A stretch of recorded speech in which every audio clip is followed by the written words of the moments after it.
तो पिछले वाले भाग में हम लोग पढ़े हैं पांचों जगत के बारे में, जिसमें से पाठ्य पुस्तक में देखते हैं पहला जगत है मोनेरा। तो मोनेरा जगत के बारे में हम लोग अध्ययन कर चुके हैं, जिसमें E coli, bacillus, anthracis, cyanobacteria आदि उदाहरण हैं। उसके बाद पढ़े थे जगत प्रोटिस्टा, उदाहरण में देखे थे हम लोग अमीबा, एंट अमीबा, पैरामीशियम आदि।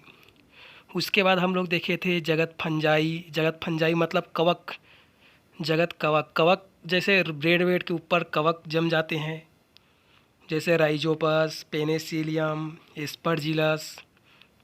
तो ये जो राइजोपस है इसको ब्रेड मोल्ड बोलते हैं। जो डबा रोटी पर, बरसात के दिन में चमड़े के जूते पर, कभी कभी अचार में भी फफूंद पड़ जाता है, ये कवक है। कुकुरमुत्ता भी एक कवक है।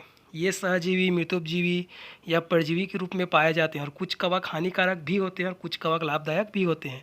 जैसे मशरूम को हम लोग खाते हैं, इसका उपयोग रोटी, ब्रेड बनाने में किया जाता है आदि। और कई प्रतिजैविक बनाए जाते हैं, एंटीबायोटिक, जैसे पेनिसिलियम आदि। तो ये सब कवक के उपयोग है। और लाइकेन कवक और शैवाल के सहजीविता से बना एक समुदाय है। इसमें दोनों जीव इतने घनिष्ठ से जुड़े रहते हैं कि पता नहीं चलता कि कौन कवक है और कौन शैवाल। तो कवक के द्वारा अवशोषित जल का उपयोग शैवाल करता है, और शैवाल जो भोजन बनाता है वो उसको कवक को प्रदान करता है। इस प्रकार दोनों सहजीवी के रूप में रहते हैं। इसके बाद हम लोग देखे थे जगत प्लांटी, पादप, जिसके गुणों के बारे में हम लोग अध्ययन कर चुके हैं पिछले पार्ट में। तो इसमें उदाहरण में Spirogyra, Funaria, Marchantia, fern, Cycas, नीम, नारियल आदि आते हैं। तो देखते हैं जो फ्यूनेरिया मॉस, मॉस किसे कहते हैं? तो मॉस उसे कहते हैं, इस प्रकार के संरचना कहते हैं जो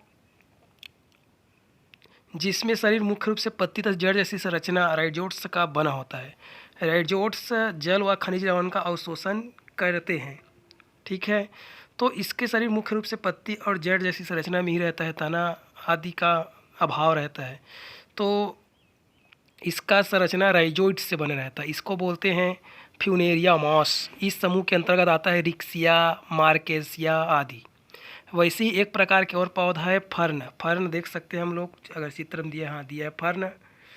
तो फर्न कैसा होता है? तो फर्न एक ऐसा पौधा है जो पुष्पी पौधों जैसा रहता है, मतलब इसके जड़, तना, पत्ती रहता है, लेकिन पुष्प नहीं देते, अपुष्पीय पादप है। तो फर्न एक अपुष्पीय पादप है, जिसके उदाहरण भी बहुत सारे हैं, जैसे मर्सिलिया इस समूह के उदाहरण हैं, ठीक है। तो यहाँ पे हम लोग देख सकते हैं फर्न, और ये देख सकते हैं फ्यूनेरिया, मार्केंसिया आदि। तो ये जो मॉस होता है, मॉस, साइकस मॉस, उसको हम लोग सिर्फ पत्ती और जड़ में ही विभेदित कर पाते हैं। तो अमरबेल एक ऐसा सदस्य है जो जगत प्लांटी में रहता है। जगत प्लांटी का मुख्य लक्षण क्या है? कि ये स्वपोषी होते हैं। जगत प्लांटी का मुख्य लक्षण है कि वो स्वपोषी होते हैं।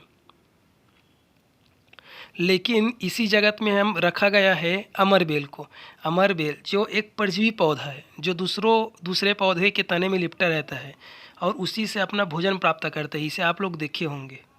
तो अमरबेल में विशेष प्रकार के जड़ पाया जाता है, जिसके द्वारा वो अन्य पौधों से भोजन प्राप्त करते हैं। अब पादप जगत बहुत सारे प्रकार के पौधों से बने हुए हैं। इससे बहुत से पौधे हैं, इसलिए इनको और अन्य समूहों में भी वर्गीकृत किया जा सकता है पादप जगत को। तो पादप जगत के पुष्पीय पौधों को यहाँ पे बांटा गया है। तो पादप जगत के पुष्पीय पौधों को दो भागों में बांटा गया है, एक बीज आवरण सहित और दूसरा बीज आवरण रहित।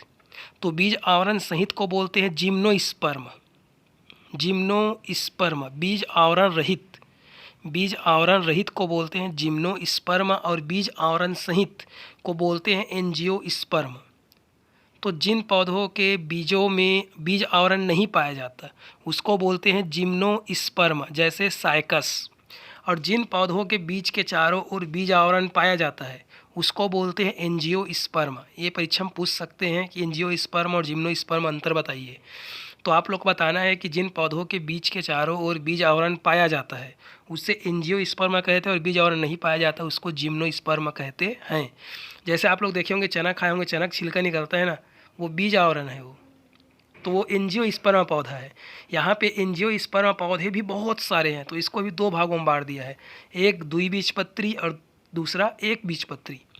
तो चना को आप लोग देखे होंगे, खाए होंगे, तो जब उसको उसके बीज को तोड़ते हैं तो कितने पत्र निकलते हैं, कितने भाग में टूटते हैं, 2 भागों में, तो उसको बोलते हैं द्विबीजपत्री। और धान के फसल या गेहूं के फसल उसको हम तोड़ेंगे तो उसका एक ही बीज पत्र रहता है, तो वो एक बीजपत्री कहलाता है। तो आप लोग को समझ आगे हो गया कि द्विबीजपत्री एक बीजपत्री किसे कहते हैं। तो जो एंजियोस्पर्म है, जो बीज आवरण सहित पौधे है, उसको 2 भागों में बांट दिया गया, द्विबीजपत्री और एक बीजपत्री। तो द्विबीजपत्री पौधे के उदाहरण है चना, मटर, मूंग, देखे होंगे पूरा दलहन फसल है ये। इसको तोड़ते हैं 2 बीजपत्र में टूट जाते हैं। एक बीजपत्री का उदाहरण है गेहूँ, मक्का। अब दोनों में अंतर पूछते हैं पेपर में, द्विबीजपत्री और एक बीजपत्री में अंतर बताइए करके। तो द्विबीजपत्री पौधे आप लोग देखेंगे, चना, चना के जो जड़ होते हैं वो मूसला जड़ें होती है,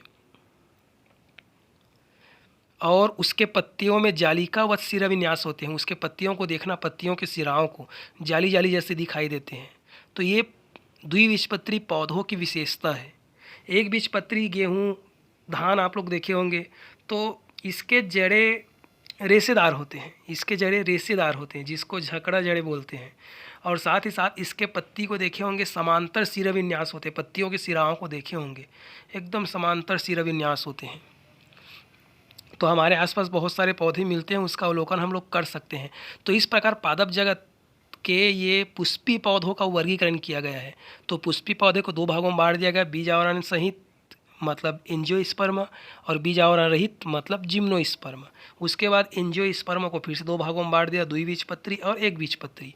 इसके बाद एक और बहुत बड़े जगत है जिसका नाम है जगत एनीमेलिया, जंतु जगत। इसके लक्षणों को हम लोग देख चुके हैं।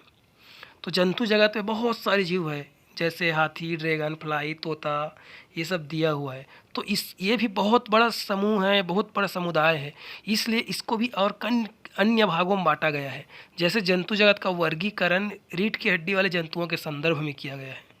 तो जंतु, रीढ़ की हड्डी की उपस्थिति और रीढ़ की हड्डी की अनुपस्थिति। तो हम लोग में भाई रीढ़ की हड्डी होता है ना। कई जंतु ऐसे भी है जिसमें रीढ़ की हड्डी नहीं पाया जाता, जिसको अकशेरुक जंतु बोलते हैं, और जिसमें रीढ़ की हड्डी पाया जाता है उसे कशेरुकी जंतु बोलते हैं। याद रखना भाई, कशेरुकी हम अकशेरुकी जंतु में अंतर लिखे ऐसे बोलते हैं। तो रीढ़ की हड्डी अनुपस्थित रहता है उसे अकशेरुकी जंतु बोलते हैं। उदाहरण केंचुआ, केंचुआ में रीढ़ की हड्डी नहीं पाया जाता, जोंक में नहीं पाया जाता, मच्छर में नहीं पाया जाता, घोंघा, चींटी, फीता कृमि, इसमें रीढ़ की हड्डी नहीं पाया जाता।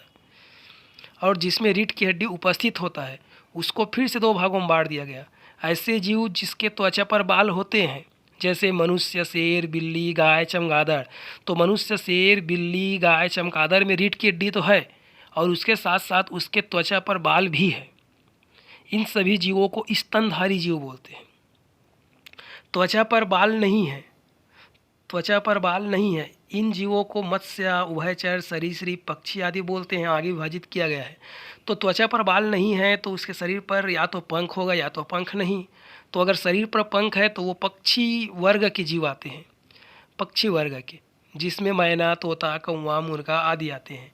अगर शरीर पर पंख नहीं है तो वो उसको फिर से 2 भागों में बांट दिया गया है। क्या उसका त्वचा नमी युक्त है कि त्वचा नमी का अभाव है।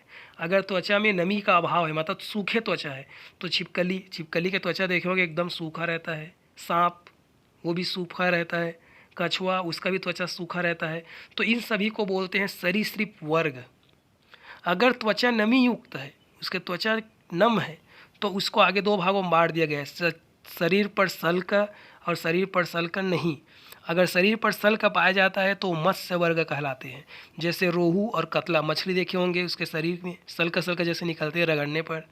शरीर पर सल्क नहीं, अगर शरीर पर सल्क नहीं है तो कहलाएगा मेढक, उभयचर वर्ग, मेढक, टोड। तो ये याद रखना है भाई हमें। रीढ़ की हड्डी वाले 2 जंतुओं के नाम पूछेगा तो बता देना, जिसके अंदर जितने भी है, मनुष्य, शेर, बिल्ली, गाय, चमगादड़। रीढ़ की हड्डी में उपस्थित वाले जीव जंतुओं के नाम तो केंचुआ, जोंक, मच्छर। अब यहाँ पे त्वचा पर बाल नहीं, इसके आधार पर स्तनधारी। अगर पूछ दिया जाए कि स्तनधारी और मत्स्य वर्ग में अंतर बताइए तो क्या बताओगे। तो स्तनधारी जीवों के शरीर पर, त्वचा पर बाल पाए जाते हैं, मत्स्य वर्ग के जीवों पर के शरीर पर बाल नहीं पाए जाते, ये अंतर आएगा। अब यहाँ पर त्वचा पर बाल नहीं पाए जाते, इसके अंतर्गत आ गया पक्षी और मत्स्य वर्ग।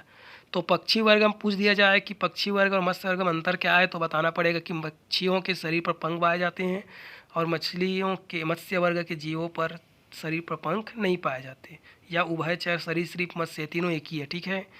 अब इसके बाद इसको फिर से दो भागों में बांट दिया, त्वचा नमी युक्त और नमी युक्त त्वचा का अभाव। तो त्वचा नमी युक्त है तो वो दो वर्ग आगे इसका बटा गया है। अगर त्वचा नमी युक्त है तो फिर से दो भागों में, शरीर पर सल्क उपस्थित या शरीर पर सल्क अनुपस्थित। तो शरीर पर सल्क है तो मत्स्य, रोहू, कतला। शरीर पर सल्क नहीं है तो उभयचर है, मेढक, टोड। ठीक है। और अगर नमी युक्त त्वचा का अभाव है तो वो सरीसृप वर्ग कहलाता है, जिसके अंतर्गत छिपकली, सांप, कछुआ। यहाँ पे अंतर पूछते हैं, मत्स्य वर्ग और सरीसृप वर्ग में अंतर बताइए। तो मत्स्य वर्ग के जो त्वचा है वो नमी युक्त रहते हैं और सरीसृप वर्ग के जो त्वचा है वो नमी युक्त नहीं रहता, मतलब नमी का अभाव रहता है त्वचा में। मत्स्य। अब देखते हैं नामकरण की आवश्यकता एवं प्रक्रिया। तो नामकरण की आवश्यकता बहुत जरूरी है, क्योंकि इतने सारे प्राणी हैं इस पृथ्वी में, बहुत प्रकार के जीव जंतु हैं, और सबसे कठिन काम यह है कि सभी जीव जंतुओं का अलग अलग जगह जाएंगे तो अलग अलग नाम आता है स्थानीय भाषा में, बोली में। जैसे आलू, आलू को तमिल में उरुलेकी लेक बोलते हैं, मराठी में बटाटा, हिंदी में आलू बोलते हैं, अंग्रेजी में पोटैटो कहते हैं, जबकि है एक ही आलू। तो इतने सारे नाम हैं तो उसके अध्ययन करने में बहुत असुविधा होती है, अलग अलग जाएंगे तो उसी को अलग अलग बोल देते हैं।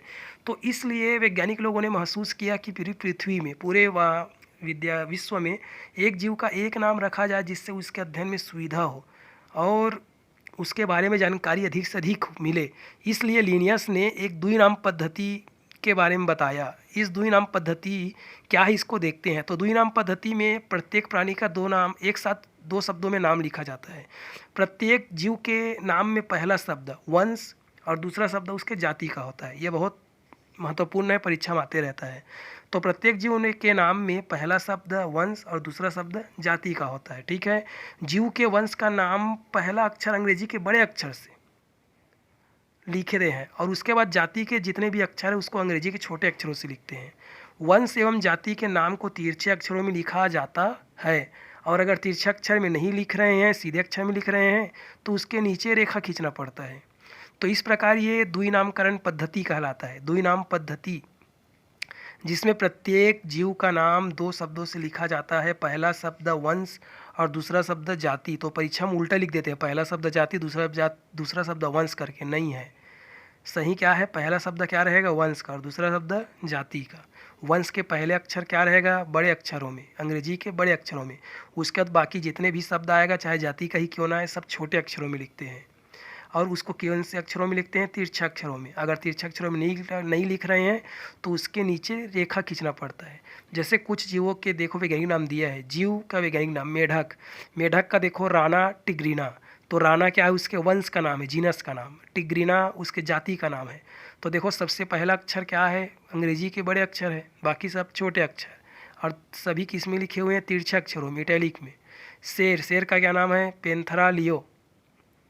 गौरैया पासेर डोमेस्टिक्स। मनुष्य का होमो सेपियंस। तो मनुष्य का पदानुक्रम हम लोग देख चुके हैं पिछले पार्ट में। मनुष्य का जो वंश है वो क्या है, होमो, और जाति क्या है, सेपियंस।